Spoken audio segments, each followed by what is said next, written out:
The Slaves' War. The Civil War in the Words of Former Slaves. By Andrew Ward. Narrated by Richard Allen. Copyright 2008 by Andrew Ward.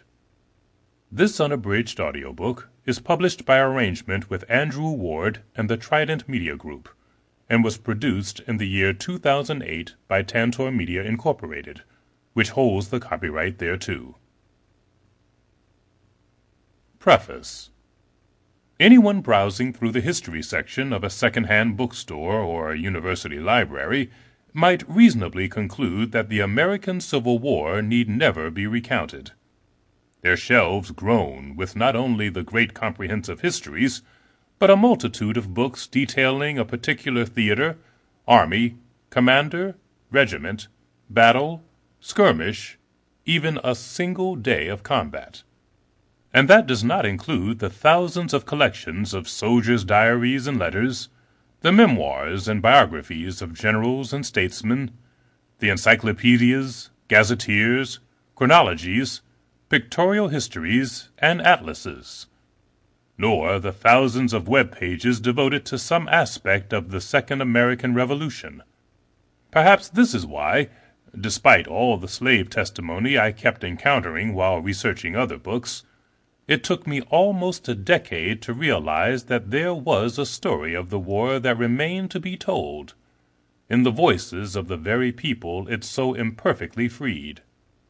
So imagine we are entering an aftertime, in which the lifespans of some 3,000 African Americans have been brought into temporary alignment.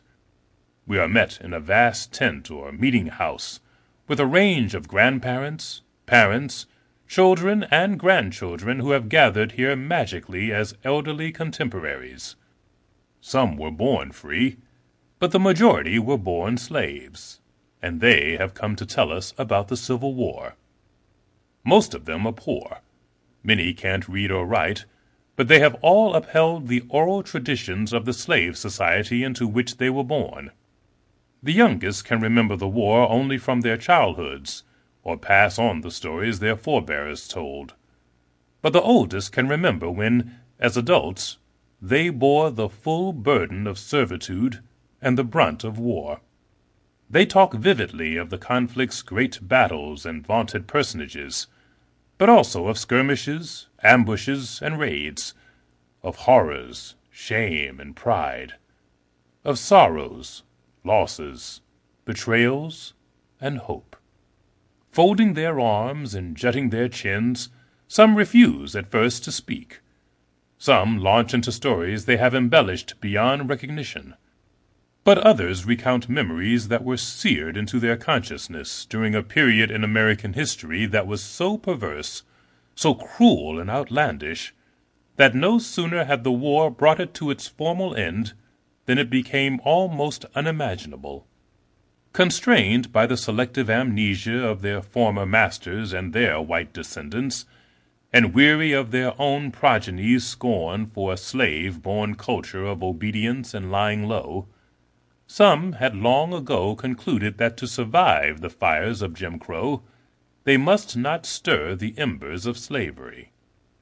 But now they find in their posterity a ghostly refuge, where it is safe to speak of such things.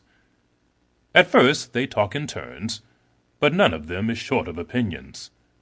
Soon their monologues become a chorus, and a chorus a cacophony, as each tries to get a word in edgewise. Some orate, some speak shyly, others read aloud from their memoirs and biographies. Some can remember the war only in flashes, like a nightscape lit by lightning. From these voices, sifted from literally thousands of interviews, obituaries, squibs, diaries, letters, memoirs, and depositions, I have tried to assemble a slave's history of the Civil War. The result, I hope, is an account of the war as it was remembered and construed and imagined by slave civilians. A retrospective view from the fields, the kitchens, the slave quarters, the roadsides, the swamps, the camps, the battlefields. A backdoor ground-level slant on the savagery that Sample complete. Ready to continue?